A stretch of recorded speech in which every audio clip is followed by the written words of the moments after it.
जे नवीन लोक सुरुवात करत आहेत त्यांनी सर्वप्रथम ह्या गोष्टी शिकल्या पाहिजेत की इंडेक्स काय असतं, मार्केट काय असतं, लिक्विडिटी काय असतं, पोझिशन काय असतं, रिस्क मॅनेजमेंट काय असतं, रिस्क अँड रिवॉर्ड गोष्टी काय असतात, ह्या सगळ्या गोष्टी त्यांनी शिकल्या पाहिजेत.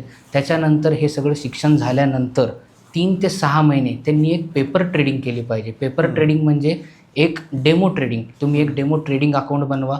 त्याच्यामध्ये तुम्ही 3 ते 6 महिने ट्रेड करा. जे तुम्ही शिकलात ते तुम्हाला अप्लाय करता येतं का, ह्या गोष्टी तुम्ही बघितल्या पाहिजेत.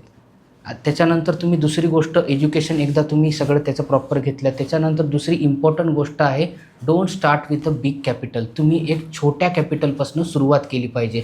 जसं की इंडियामध्ये 10,000 ते 50,000 रुपयापासून आपण ह्या गोष्टीची सुरुवात केली पाहिजे. आणि बरेच लोक काय चुका करतात, सुरुवातीलाच खूप मोठं कॅपिटल टाकतात आणि फ्युचर ऑप्शन्स ट्रेडिंग चालू करून टाकतात इंडियामध्ये, किंवा फॉरेक्स ट्रेडिंग चालू करून टाकतात, बिटकॉईन वगैरे चालू करून टाकतात. सो ही एक चुकीची मेथड आहे. तर तुम्ही आधी ह्या गोष्टी शिका.